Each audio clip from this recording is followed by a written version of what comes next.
নমস্কার বন্ধুরা, আজকের রেসিপি রসুনের বাটি চচ্চড়ি। যে কোনো আমিষ রান্নায় কম বেশি রসুনের ব্যবহার হয়েই থাকে। ব্যথা বেদনা উপশম করতে কিংবা শীতকালে শরীরকে গরম রাখতে রসুন কিন্তু দারুণ পথ্যের কাজ করে। ঠান্ডা লাগার হাত থেকে রক্ষা পেতে রসুন দারুণ উপকারী। বহু গুণাগুণযুক্ত রসুনের এই বাটি চচ্চড়ি কিভাবে বানাবেন আসুন দেখে নেওয়া যাক।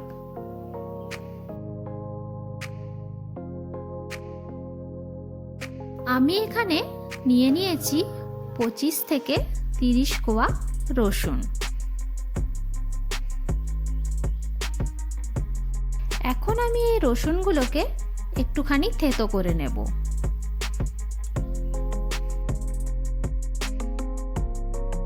রসুনগুলিকে খুব বেশি মিহি করে থেতো করব না, টেস্টটা অনেকটা ঠিক এই রকম হবে। এর সাথে আমি নিয়ে নিয়েছি 3টে কাঁচা লঙ্কা, 2 চামচ কালো সর্ষে। এখন এই কাঁচা লঙ্কা আর কালো সর্ষেটা আমি গ্রাইন্ডারে পেস্ট করে নেব অল্প জল দিয়ে।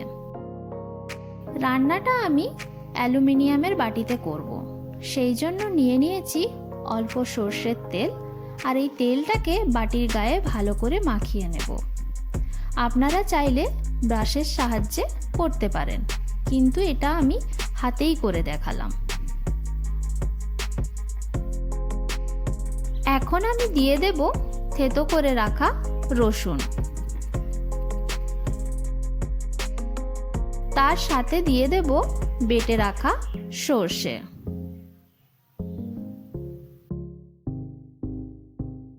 অ্যাড করব পরিমাণ মতো লবণ,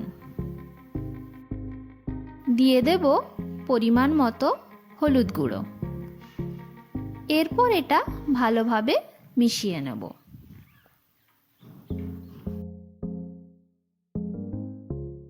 এখন আমি গ্রাইন্ডারের জার ধোয়া জল দিয়ে দেব, ভালোভাবে মিশিয়ে নেব।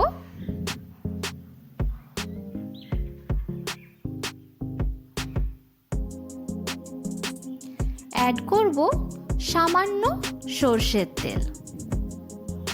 এরপর ভালোভাবে মিশিয়ে নিয়ে এটা আমি গ্যাসে বসিয়ে দেব।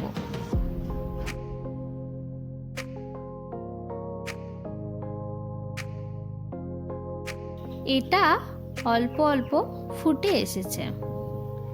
এখন আমি চামচ দিয়ে হালকা করে নেড়ে দেব।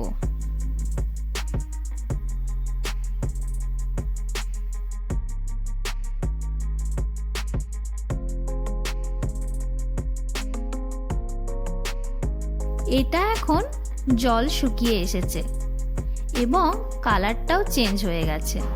এখন বুঝে নিতে হবে এটা তৈরি হয়ে গেছে।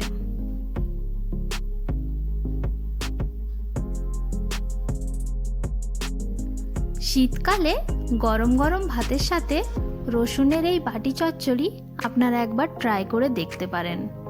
আশা রাখছি আপনাদের খুব ভালো লাগবে। রেসিপিটি কেমন লাগলো কমেন্ট সেকশনে জানাতে ভুলবেন না। লাইক, শেয়ার, সাবস্ক্রাইব করার অনুরোধ রইল।